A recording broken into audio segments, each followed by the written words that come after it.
Hello students, তোমাদের ঢাকা ইউনিভার্সিটির 2024-25 সেশনের পরীক্ষা একটু আগে হয়ে গেছে। তো এই ভিডিওতে তুমি অ্যাকচুয়ালি তোমার ম্যাথের যে এমসিকিউ সলিউশনটা আছে সেটা তুমি এখানে পাবা। তো প্রথমত তোমাদের একটা প্রশ্ন আসছিল ডোমেন, যে তোমার হচ্ছে F of x is equal to তোমার হচ্ছে 1/√4 মাইনাস এক্স স্কোয়ার। তো এটা ডোমেন কত? তো আমরা ইউজুয়ালি জানি যে তোমার হচ্ছে ডোমেন এখানে যা বসানো যায় তাই মূলত ডোমেন। আর আমরা জানি যে নিচে তোমার হচ্ছে কি জিরো হবে না, এবং দ্বিতীয়ত রুটের মধ্যে কিন্তু নেগেটিভ হয় না। ঠিক আছে, তাহলে এটা জিরো হইতে পারতেছে না আর নেগেটিভ হইতে পারতেছে না, তার মানে এই কন্ডিশন দাঁড়াবে। তো এটাকে যদি তুমি হচ্ছে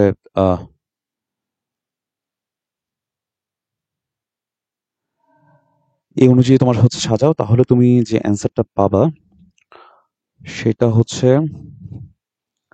এক্স এর ভ্যালু 2 এর ছোট এবং -2 অপেক্ষা বড়। ঠিক আছে,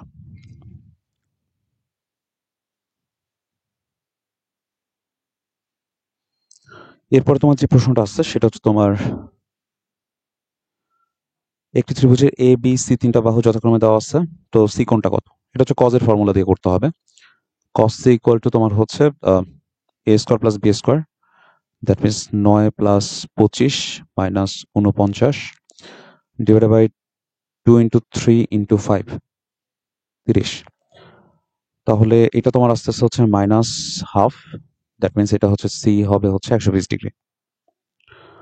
এরপরে তোমার হচ্ছে যেটা ছিল 3 নাম্বার, সেটা হচ্ছে √14 এককে দুটি সমান বল 120 ডিগ্রিতে এক বিন্দুতে কাজ করে, তাহলে লব্ধি কত? তাহলে √14 square plus √14 square plus 2 into √14 into √14, 120 ডিগ্রিতে কাজ করতেছে মানে মাইনাস হাফ হবে এখানে।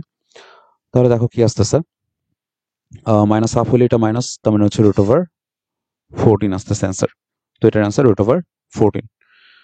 এরপরে তোমার 4 নম্বর যেটা বলছে সেটা হচ্ছে Y equal twice X minus x square এবং এক্স অক্ষ দ্বারা। তাহলে ওয়াই এর দুইটা তোমার হচ্ছে ইকুয়েশন যথাক্রমে এইটা। তো এখান থেকে তুমি পাচ্ছ হচ্ছে twice X minus x square minus 0, ওইটা তো লেখার দরকার নেই। আর এখান থেকে তোমার হচ্ছে মূলত ব্যবধিটা বের করে নিতে হবে। তো ওয়াই এর মান 0 বসালে তুমি এখান থেকে এক্স এর দুটো ভ্যালু পাবা, 2 মাইনাস এক্স ইকুয়াল 0, মানে এই দুটোকে সলভ করে আর কি। সেটা তুমি পাচ্ছ হচ্ছে তোমার একটা 0 আর একটা হচ্ছে 2। তো এটাকে যদি এখন আমরা সলিউশন করি তাহলে আমরা পাবো হচ্ছে 2x² by 2 minus x cube by 3। তাহলে এটা তোমার দাঁড়াচ্ছে 2, 0।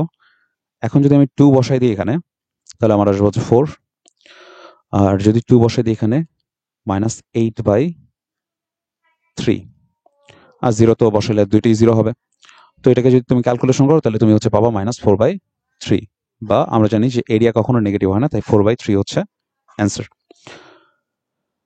এরপরে তোমার যেটা ছিল সেটা হচ্ছে তোমার 5 নাম্বার।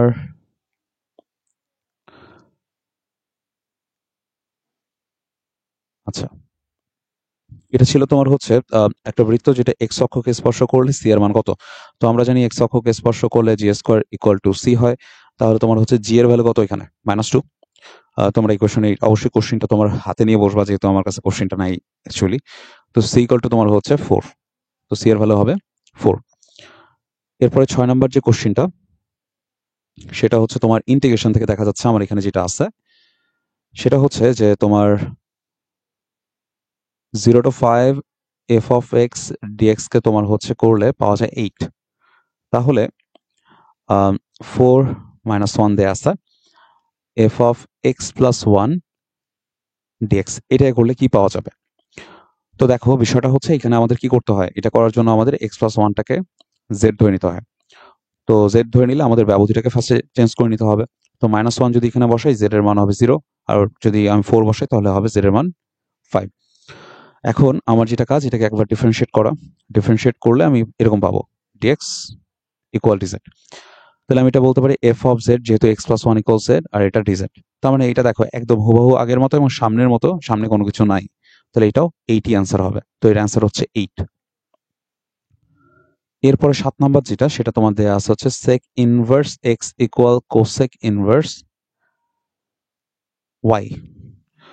যদি এটা হয় তাহলে নিচের কোনটি সত্য? আচ্ছা, আমি যদি দুইটাকেই তোমার হচ্ছে সেকে কনভার্ট করে নিই, তাহলে আমি এটাকে যদি সেকে কনভার্ট করি তাহলে এটা তোমার আছে হচ্ছে ওয়াই লম্ব, তাহলে এখান থেকে পাচ্ছ ওয়াই স্কোয়ার মাইনাস ওয়ান, তাহলে এটা তোমার দাঁড়াচ্ছে root over Y square minus one, আচ্ছা Y by Y square minus one. তো এখন যদি আমি এখানে তোমার হচ্ছে ওয়াই মানে এক্স কে ক্যান্সেল করে দিই আর হোল স্কোয়ার করে দিই, তাহলে আমি পাবো এরকম ওয়াই স্কোয়ার মাইনাস ওয়ান। তো এখান থেকে আমার যদি আর গুণন করে দিই তাহলে পাবো x square y square minus x square আসে, ওইটাকে আমি ওই পাশে পাস করে নিচ্ছি x square plus y square. এখন যদি আমি এটাকে সবাইকে এক্স স্কোয়ার ওয়াই স্কোয়ার দিয়ে ডিভাইড করে নিই তাহলে আমি পাবো one equal to one by Y square plus one by x square. তো এইটা হচ্ছে তোমার এখানে অ্যান্সার। এরপরে যে প্রশ্নটা এখানে দেখা যাচ্ছে 8 নম্বরে, সেটা হচ্ছে যে তোমার X square plus three X minus four equal zero. সমীকরণের মূলদ্বয় দেয়া আছে এ আর বি, তার মানে A plus B equal to minus three আর A into B is equal to minus four. তাহলে এখন জিজ্ঞেস করছে যে one by A plus one by B plus A B এর মান কত?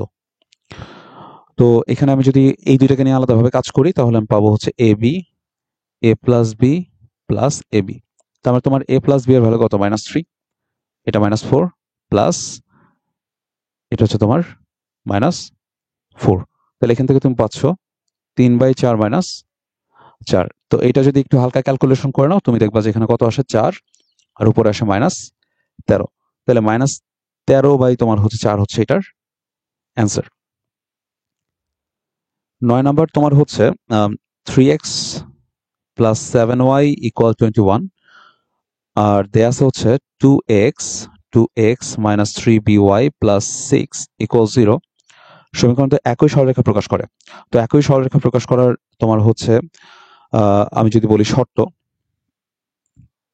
তাহলে তোমার হচ্ছে এটা হচ্ছে এ আর বি এর মান বের করতে বলছে। তো আমরা জানি একই সরলরেখা প্রকাশ করার ক্ষেত্রে আমার প্রথমত যে জিনিসটাকে খেয়াল রাখতে হয় সেটা হচ্ছে যে আমাদের যে সহগটা আছে, ঠিক আছে, সহগটাকে প্রথমত একই বানায় নিতে হবে, বানায় নিয়ে তারপরে কম্পেয়ার করতে হবে। তাহলে তুমি এখানে যেটা করতে পারো অথবা তুমি আরেকটা কাজ করতে পারো, সেটা হচ্ছে X by A Y by B এই ফর্মেটে সাজায় নিতে পারো। X by seven plus Y by three is equal to one, এটাকে ওইভাবে সাজায় নাও। X by minus six by two A plus Y by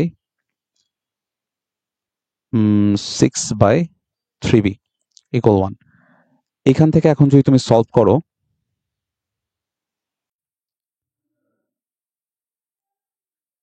এখন এই দুটোকে তোমার হচ্ছে কম্পেয়ার যদি করা হয় তাহলে তোমার হচ্ছে আস্তে আস্তে হচ্ছে a equal to three by বা নেগেটিভ থ্রি বাই সেভেন এটা। আর বি যদি তুমি হচ্ছে সেম ভাবে কম্পেয়ার করো যে থ্রি ইকুয়াল টু তোমার হচ্ছে টু বাই বি, তাহলে বি ইকুয়াল টু আসবে তোমার হচ্ছে টু বাই থ্রি। তাহলে বি আর এর ভ্যালু হবে এই দুটা, ঠিক আছে। এরপরে এরপরে যে প্রশ্নটা আসছে সেটা হচ্ছে তোমার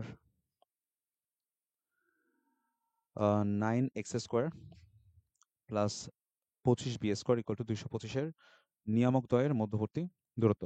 তো আমরা জানি নিয়ামক দ্বয়ের মধ্যবর্তী দূরত্ব তোমার হচ্ছে এইটা অথবা টোয়াইস এ বাই ই অথবা তোমার হচ্ছে টোয়াইস বি বাই ই। তো এখানে আমাদের দেখা যাচ্ছে যে এখানে তোমার এ বড়, তাহলে হচ্ছে এই ফর্মুলা দিয়ে করতে হবে। তো টু ইন্টু তোমার হচ্ছে এর ভ্যালু হচ্ছে পাঁচ আর ই বের করে ফেলো, রুট ওভার ওয়ান মাইনাস তোমার হচ্ছে নয় বাই পঁচিশ, তাহলে এটা হচ্ছে চার বাই পাঁচ। তাহলে এটা তোমার আসবে হচ্ছে তোমার চার বাই পাঁচ। সো এটা ইন টোটাল আস্তে আস্তে তোমার হচ্ছে পঁচিশ, পঞ্চাশ বাই চার অথবা পঁচিশ বাই দুই, ঠিক আছে। এরপরে যেটা আছে সেটা তোমার হচ্ছে 11 নম্বর। তো 11 নম্বর তোমার যেটা বলছে সেটা হচ্ছে ওমেগা কিউবের ভ্যালু যদি ওয়ান হয় তাহলে তোমার হচ্ছে এই জিনিসটা যে ইকুয়েশনটা দেওয়া আছে, সো আমি সরাসরি লিখতেছি।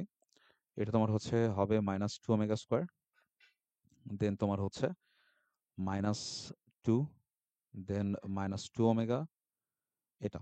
তো এটা যদি তুমি গুণ করো তাহলে মাইনাস আসবে, তোমার হচ্ছে এখানে আট আসবে ওমেগা কিউব, দ্যাট মিনস তোমার হচ্ছে এটা মাইনাস এইট অ্যান্সার। এরপরে তোমার হচ্ছে বারো, বারো তোমার হচ্ছে যেটা বলছে B C C A A B. তো তুমি যদি এই ভ্যালুগুলো বসায় দাও আর কি, যে এর ভ্যালু 1, বি এর ভ্যালু 2 এবং সি এর ভ্যালু 3 বসাও, তাহলে তুমি পাচ্ছ এখানে 6, তোমার হচ্ছে 3, 2, দেন এখানে পাচ্ছ হচ্ছে 1 বাই তোমার হচ্ছে 1 বা 1, তারপরে পাচ্ছ 1 বাই 2, 1 বাই 3, আর নিচে পাচ্ছ তোমার হচ্ছে 1, 2, 3। তো এখন যদি আমি এটার ভ্যালু বের করে নিই 6, তো এটা আসছে তোমার হচ্ছে 3/2 মাইনাস 2/3 নেগেটিভ 3। তো এটা আসতেছে তোমার হচ্ছে 3 মাইনাস 1/3, আর এটা তোমার আসতেছে হচ্ছে 2 মাইনাস হাফ। সো আমরা যদি এটাকে হালকা ক্যালকুলেশন করি তাহলে দেখবো হচ্ছে 6, 9 মাইনাস 4, তার মানে তোমার এটা আসতেছে 5, মাইনাস তোমার হচ্ছে 8/3 ইন্টু 8 বাই তোমার হচ্ছে 3, প্লাস তোমার হচ্ছে এখানে দাঁড়াচ্ছে 2 কাটা, সো 3।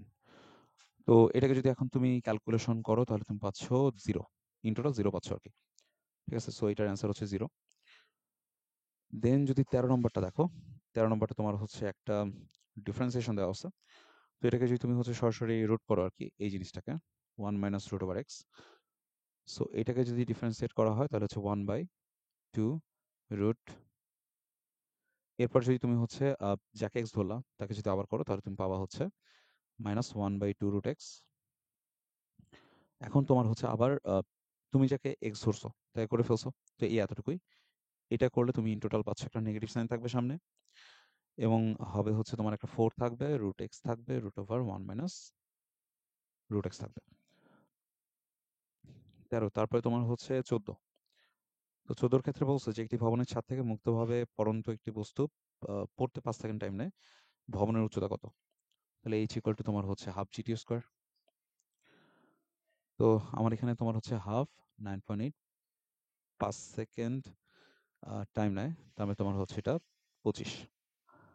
তাহলে তুমি যদি এটাকে 10 ধরে কাজ করো তাহলে 250 থেকে একটু কম হবে, যেহেতু এটা 9.8। তো এটার অ্যান্সার তোমার হচ্ছে 245। ঠিক আছে, এর পরে 245 তোমার হচ্ছে এখানে একটু স্লাইটলি মিস হয়েছে, সেটা হচ্ছে তোমার এইটা হচ্ছে 250, 250কে 2 দিয়ে ভাগ করলে 122.5। তো এটার অ্যান্সার তোমার হচ্ছে 122.5 হবে। এরপরে লাস্ট ওয়ান তোমার হচ্ছে 15, সেটা হচ্ছে এটা অ্যাকচুয়ালি সরাসরি ম্যাথ, তারপরেও তুমি এটাকে যদি লাপিটাল করো উপরে এবং নিচে, তাহলে উপরে পাবা হচ্ছে 1 প্লাস এক্স, আর নিচে পাবা 1। এখন যদি তুমি হচ্ছে 0 বসায় দাও তাহলে এটার অ্যান্সার 1 আসবে, তাহলে এটার অ্যান্সার হচ্ছে 1।